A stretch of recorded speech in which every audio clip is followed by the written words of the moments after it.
Aujourd'hui, bien entendu, la Ligue nationale a organisé avec l'accord de Amalfitano un challenge, on appelle ça. Vous savez qu'il y a déjà 2 ans, il a fait 5500 km, il se donne toujours un peu plus.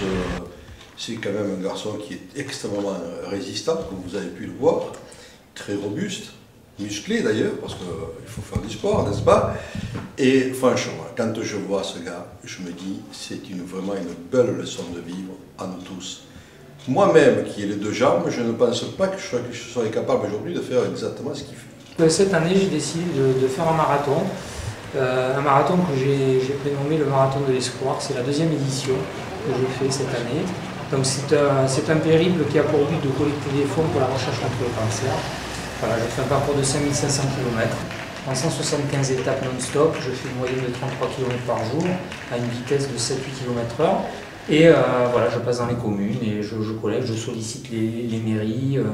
Et puis surtout, j'essaie de mobiliser les gens pour cette cause qui est la recherche, parce que bon, voilà, il faut que la recherche avance. Moi, j'ai été malheureusement atteint de la maladie à l'âge de 18 ans. J'ai perdu ma jambe, donc voilà, je suis unijambiste. Je cours sur une jambe avec une paire de béquilles, j'ai des béquilles spécialement adaptées. Voilà, j'avais fait une première édition en 2011, j'avais fait un Tour de France de 4000 km, j'avais collecté 30 000 € de dons. Ces 30 000 € avaient été reversés à un laboratoire de recherche à Lyon sur l'ostosarcome. Et donc voilà, ça m'a valu également le record du monde de la plus longue distance courue sur une jambe sans un seul jour de repos. Je l'avais fait en 129 jours.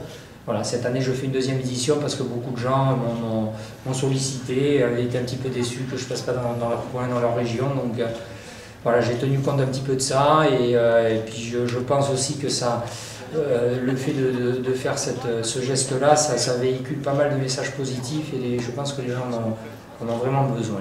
Merci à la ville de Châteauneuf, comme demain sera certainement la ville de Bolène qui va accueillir Amalfitano. Hier il était à Cavaillon.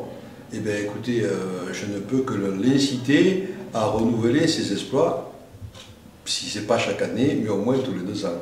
Je suis très fière au nom de M. le maire du conseil municipal de vous remettre la médaille de la ville. C'est gentil, en plus c'est très voilà, ça sera un petit souvenir que vous n'aurez pas besoin de consommer parce que derrière il y a un souvenir à consommer. Voilà, moi j'ai le plaisir de vous remettre un magnum de Châteauneuf. De la part de la municipalité aussi. Bravo. Ouais.